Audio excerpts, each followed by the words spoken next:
ఎన్నికలకు ముందు black money తీసుకొస్తే ప్రతి అకౌంట్లో 15,000 20,000 వేస్తాను కూడా మాట్లాడాడు. ఎన్ని మాటలు అన్ని మాటలు. ఆయన మద్దతుదారులు వీళ్ళంతా ఏంది, మోడీ వస్తే డాలర్ విలువ 40 రూపాయలకు పడిపోతుంది, 30 రూపాయలకు పడిపోతుంది, 30 రూపాయలకు వస్తుంది పెట్రోల్. బాబా రామ్దేవ్ చెప్పాడు, రవిశంకర్, బాబా రామ్దేవ్, ఇదే మోడీ, గ్యాస్ సిలిండర్ ధర ఎట్ట పెంచుతాడని మాట్లాడినాడు. వీళ్ళంతా ఇవన్నీ జనం మర్చిపోరు. స్మృతి ఇరానీ అయితే ఢిల్లీ ఆడ జంతర్ సిలిండర్ పెట్టుకొని ధర్నాలు చేసింది. కాంగ్రెస్ గవర్నమెంట్ లో 100 సిగ్గుండదా ఇప్పుడు? సిగ్గు లేదు. ఎట్లా మాట్లాడతారు మీరు? ఇవన్నీ విస్మరించారు మీరు. పెట్రోల్ డీజిల్ ను రోజు పెంచిన నీచ చరిత్ర ఏదైనా అది బీజేపీ ప్రభుత్వందే. అందుకని ఖచ్చితంగా ఈసారి ఇండియా వర్సెస్ ఎన్డీఏ జరిగే పోరాటంలో ఇండియా కూటమికి చాలా అనుకూల వాతావరణం ఉంది. కాంగ్రెస్ ప్రాంతీయ పార్టీ, జాతీయ పార్టీ కాదంటున్నారు. బీజేపీ కూడా ప్రాంతీయ పార్టీనే. అవును, బీజేపీ కూడా ప్రాంతీయ పార్టీనే. ఏ రాష్ట్రానికి ఎన్ని రాష్ట్రాలు ఉన్నాయి దేశంలో? ఎన్ని రాష్ట్రాలు ఉన్నాయి దేశంలో? ఎన్ని రాష్ట్రాల్లో బీజేపీ అధికారంలో ఉంది? అదే కొలమానం అయినప్పుడు కాంగ్రెస్ కు ప్రాంతీయ పార్టీ అని చెప్పడానికి అది కొన్ని రాష్ట్రాల్లోనే ఉందని చెప్తున్నారు కదా, మీరు కొన్ని రాష్ట్రాల్లో ఉన్నారు అంతే. అందుకని ఈసారి అపోజిషన్ ఫోర్సెస్ అన్ని యునైట్ అవుతున్నాయి. కావాలి, బీజేపీ మరొకసారి గెలిస్తే ఈ దేశానికి చాలా నష్టం జరగబోతున్నది. ఇప్పటికే చాలా నష్టం జరిగింది. ఆ నష్టం ఏంటంటే అన్ని రంగాల్లో ఉంది, అన్ని రంగాల్లో నష్టం ఉంది. ఆయన సున్నం వేస్తున్నాడు. ఓ మోడీ, ఓ మహానేత, ప్రపంచ నేత. ఇదంతా ఆ అమెరికాలో ఉండే కొన్ని ఏజెన్సీలకు డబ్బులు ఇచ్చి రాయించుకునే సర్వేలు ఇవన్నీ, సొంత డబ్బాలు. అవేవి ప్రామాణికమైనవి కాదు. ఒక విషయం చెప్తా, నేను ఆ మాట ఎందుకు ప్రామాణికమైనవి కాదు అంటే, ఈ దేశంలోనే మోడీకి ఓట్లు వేసిన వాళ్ళు ఎంతమంది? 2019లో దేశంలో 90 కోట్ల పైచిలకు ఓట్లుంటే 2019లో మోడీకి పడిన ఓట్లు ఎన్ని? దాదాపు 38% సార్. 37%. అది మొత్తం ఓట్లలో, అంటే పోలైన ఓట్లలో 37%. పోలైన ఓట్లలో 37%. అవును. కానీ మొత్తం పోలు అయినవి కానీ మొత్తం 90 కోట్ల ఓట్లలో చూస్తే 25%. అర్థమైందా? దేశ జనాభాలో చూస్తే, దేశ జనాభాకు ఈ పోలు ఓట్లు వేసిన దీంతో చూస్తే 16%.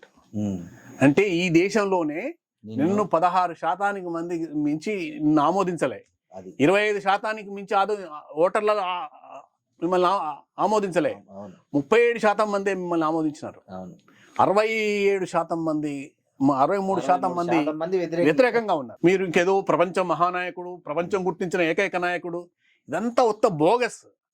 ఇదంతా ఏంటంటే ఎన్నికలకు ముందు మంచిగా వైట్ వాష్ వేయించుకునే ప్రయత్నం అన్నమాట. పబ్లిసిటీ. ఇంత మహానటుడిని నేను రాజకీయాల్లో చూడలే. ఇంత వేషాలు వేసుడు, ఇన్ని రకాల అదేంది మన్ కీ బాత్ అని, అదని ఇదని, తప్పుడు చరిత్రలు, తప్పుడు నరేషన్లు, అబద్ధాలు ప్రచారం చేయడము. కానీ 10 సంవత్సరాలు ఒక్కసారి కూడా మీడియా ముందుకు వచ్చి సమాధానం రాడు. ఆయనకు ఆ ఫేసే లేదు, దమ్ము లేదు.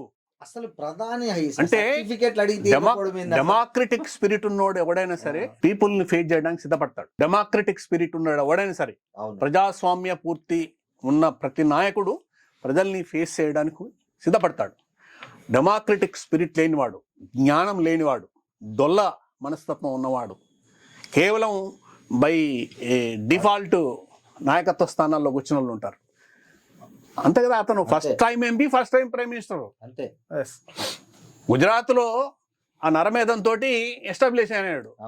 దేశవ్యాప్తంగా ఎప్పుడైనా రాజకీయాలు చేసింది ఫస్ట్ టైం ఎంపీ అయినాడు. ఫస్ట్ టైం ఎంపీ కూడా కాలే, తర్వాత అయ్యాడు. అంతే. అందుకని ఈ విల్ నాట్ ఫేస్, అతనికి ఫేస్ లేదు. అతను ఏంటంటే ఆయన అనుకుంటేనే వచ్చి మాట్లాడతాడు, అంతే తప్ప ప్రాంప్టర్ స్పీచ్లు, సొంత తెలివితేటలు. ఎన్ని తప్పులు మాట్లాడినాడు చరిత్ర గురించి, ఎన్ని తప్పులు మాట్లాడినాడు. కబీర్ దాసు గురించి మాట్లాడాడు ఒకసారి. ఆయన ఏదో ఆ కబీర్ దాసు ఆయన ఎవడు గురునానక్ ఇద్దరు కూర్చొని ముచ్చట్లు పెట్టినారని మాట్లాడినాడు. అసలు ఆయనది ఒక సంవత్సరం, ఆయనకి నాకు 150 సంవత్సరాల అంతరం ఉంది. అంటే తెలియదు, చరిత్ర తెలియదు, చదువుకోలేదు. ఎవడన్నా చెప్తే ఆ చెప్పేటోడు కూడా ఏముంది, అంతప్పుడు చరిత్రలే. బీజేపీ ఆర్ఎస్ఎస్లలో ఉండి చరిత్ర చెప్పేటోళ్ళు అంతెవరు? రోమ్ నగరం రాముడు నిర్మించాడని చెప్పేవాళ్ళు, రోమ్ నగరము రాముడు నిర్మించాడు, ఆస్ట్రేలియా కాదు అస్త్రాలయం అది అని చెప్పే ఒక అమాంబాపతు చరిత్రకారులంతా వాట్సాప్ యూనివర్సిటీ స్టూడెంట్స్ వాళ్ళంతా వాళ్ళు అంటే పాఠ్య పుస్తకాలు కూడా మారుస్తామని మారుస్తున్నారు. మారుస్తారు, ఏమైనా మారుస్తారు. కానీ చరిత్ర ఎప్పుడు ఒక తిరిగి ఉండదు కోటిరెడ్డి. అలెగ్జాండర్లను చూసింది, నెపోలియన్లను చూసింది, హిట్లర్లను చూసింది, ముసోలిని చూసింది, స్టాలిన్ కూడా చూసింది. మన దేశంలో ఇందిరాగాంధీని చూసినాము, అనేక మందిని చూసినాము. ఆగదు. ఇవాళ చాలా మాట్లాడొచ్చు, నేనే శాశ్వతం, నేనే పర్మనెంట్ అని ఎవడని అనుకుంటే అంతకన్నా దుర్మార్గమైన ఆలోచన ఉండదు, అంతకన్నా తెలివి తక్కువ ఆలోచన ఉండదు. బీజేపీ ఒక ప్రచారం చేస్తూ ఉంది. కాంగ్రెస్ పార్టీ లేదు, కాంగ్రెస్ పార్టీ కూటమి ప్రభుత్వాలు అధికారంలో ఉన్నప్పుడు పాకిస్తాన్ కానీ చైనా కానీ దురాక్రమణ చేసింది భారతదేశాన్ని. మేము వచ్చిన తర్వాత దురాక్రమణ నుంచి వాళ్ళని పంపించాం, ఈ భారతదేశాన్ని కాపాడుతున్నాం. నెహ్రూ చేపట్టే జమ్మూ కాశ్మీర్లో ఇలాంటి పరిస్థితి ఏర్పడింది, అదే సర్దార్ పటేల్ ఉన్నట్టయితే ఇలాంటి పరిస్థితి ఉండేది కాదని ఒక ప్రచారాన్ని లేపారు. దీంట్లో ఉన్నటువంటి వక్రీకరణ, చరిత్ర వక్రీకరణ వీళ్ళ హయాంలోనే. ఆ గల్వాన్ దగ్గర మన దగ్గర జవాన్ కూడా చనిపోయినాడు. గల్వాన్ దగ్గర చొరబాటు అయింది ఇప్పుడు వీళ్ళ హయాంలో. ఆ అరుణాచల్ ప్రదేశ్లో లోపలికి చొచ్చుకొచ్చి ఇవన్నీ కాలనీలు నిర్మించింది ఎప్పుడు వీళ్ళ హయాంలో. అర్థమైందా? ఇవాళ కూడా పాకిస్తాన్ నుంచి చొరబడి కాల్పులు జరుపుతున్నది ఇప్పుడు. ఈ రోజు కూడా పుల్వామా దాడి జరిగింది అప్పుడు, పార్లమెంటులో గతంలో దాడి జరిగింది వాజ్పేయి హయాంలో, మళ్ళా మొన్న చొరబడ్డది కూడా వీళ్ళ హయాంలో. అందుకని వాళ్ళు చెప్పుకున్నంత మాత్రమే సరిపోదు కదా, ఏం ఉద్ధరించిండ్రని, ఏం కాపాడినరని, ఎవరిని కాపాడినరని. అందుకని వాళ్ళు చెప్పుకున్న పుల్వామా పరమ దుర్మార్గమైన దాడి, సైనికులు పోతే రక్షణ ఉండదా? 40 మంది సైనికులు దేశ రక్షణ కోసం సరిహద్దులకు బయలుదేరిపోతూ బలైతారా? మీ ఇంటెలిజెన్స్ ఏమైంది? మిలిటరీ ఇంటెలిజెన్స్ ఏమైంది? పోలీస్ ఇంటెలిజెన్స్ ఏమైంది? మీరేం గడ్డి వీకుతున్నారా? సత్యపాల్ మాలిక్ అనే అతను మీ పార్టీలో పుట్టినప్పటి నుంచి RSSలో ఉన్న మనిషి, పెద్ద మనిషి, చెప్పినాడు మీరెంత దుర్మార్గంగా మీరే స్కీమ్ చేసినారని చెప్పినాడు. అట్లాంటి మీ కుట్ర వల్లనే జరిగిందని చెప్పినారు. పుల్వామా అలాంటి కోసం ఇట్లాంటి కుట్రలు దేశభక్తిని ఉప్పొంగించే చేయడం కోసం చేస్తారు. లబ్ధి పొందడానికి రేపు పిఓకే కూడా అదే మాట్లాడతారు. పిఓకే లేదో మేము ఆడ సీట్లు ఏముంది, పిఓకేని ఆక్యుపై చేసినా ఆక్యుపై చేయకపోయినా POK 1 POK 2 2 లోక్సభ నియోజకవర్గాలను క్రియేట్ చేస్తారు. అంతే. ఏమవుతుంది దానివల్ల?